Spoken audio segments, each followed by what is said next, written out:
சம்பந்தமே இல்லாம சில உறவுகள், புதுசா வந்த சில உறவுகளா இருக்கட்டும், இல்ல பழைய உறவுகளா கூட இருக்கட்டும், நடந்த எல்லா பிரச்சனைகளுக்கும் நாம தான் காரணம் அப்படிங்கிற மாதிரி பேசிருவாங்க. அதாவது நாம எவ்வளோதான் அவங்களுக்காக நல்லது பண்ணியிருந்தாலும், இறங்கி போயிருந்தாலும், அது அவங்க கண்ணுக்கு தெரியாது. பிரச்சனைகளுக்கு நாம தான் காரணம்னு சொல்லுவாங்க.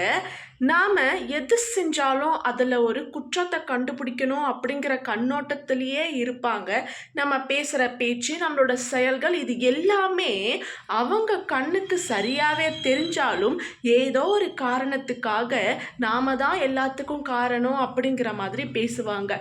இது எல்லாத்துக்கும் காரணம் என்ன தெரியுமா? உங்களோட நேர்மை, உண்மை இது மட்டும் தான். என்னைக்கோ அவங்க செஞ்ச ஒரு தப்ப நீங்க ஏன்னு கேட்டதால, இதுக்கப்புறமா உங்கள அவங்க எப்படி நடத்துவாங்கன்னா, நீங்க அவங்கள விட்டு விலகியே இருக்கணும், ஒதுங்கியே இருக்கணும் அப்படிங்கிற கண்ணோட்டத்துல, அப்படிங்கிற மாதிரி தான் அவங்க செய்வாங்க, பேசுவாங்க.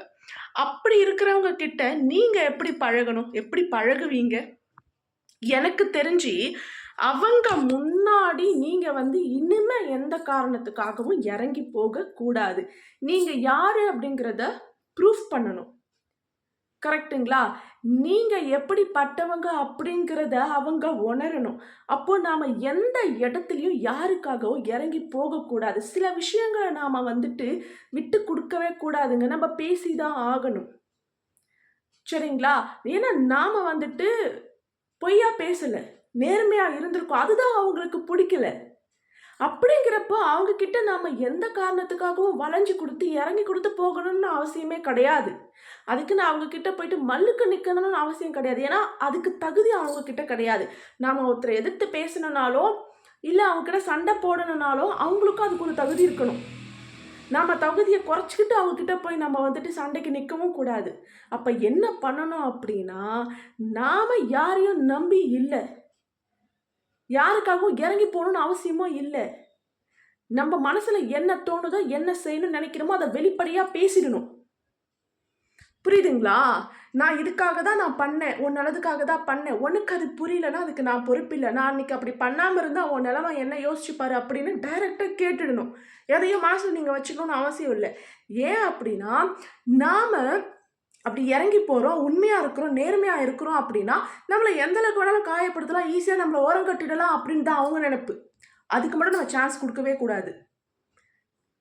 நாம எந்த அளவுக்கு உண்மையாவும், நேர்மையாவும் இருக்கிறோமோ, அந்த அளவுக்கு தைரியமாவும், தெம்பாவும், தன்னம்பிக்கையாவும் இருக்கிறோம் அப்படிங்கிறத காமிக்கணும். புரியுதுங்களா? என்ன மீறி எதுவும் நடக்காது அப்படிங்கிறத நாம காமிக்கணும்.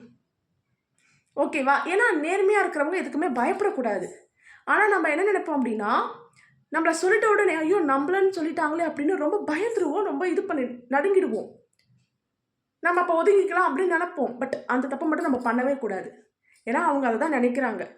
அவங்க பண்ண தப்ப நம்ம எதிர்த்து கேட்குறோம் அப்படின்னா, நம்மள ஒதுக்கிடணும் அப்படின்னு அவங்க நெனைக்கிறாங்கல்ல, அதுக்கு இடம் கொடுக்கவே கூடாது. நான் இப்படித்தான் அப்படிங்கிற மாரி நம்ம போராடி தான் ஆகணும். உண்மை இருக்கும்போது, நேர்மை இருக்கும்போது எதுக்குமே பயப்படாதீங்க. தெளிவா இருங்க, தைரியமா பேசுங்க.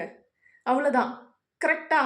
ஸோ நான் சொல்றது கரெக்ட்னா கண்டிப்பா கமெண்ட் பண்ணுங்க. இந்த வீடியோக்கு ஒரு லைக் பண்ணுங்க. முடிஞ்சா சப்ஸ்கிரைப் பண்ணுங்க. Thank you.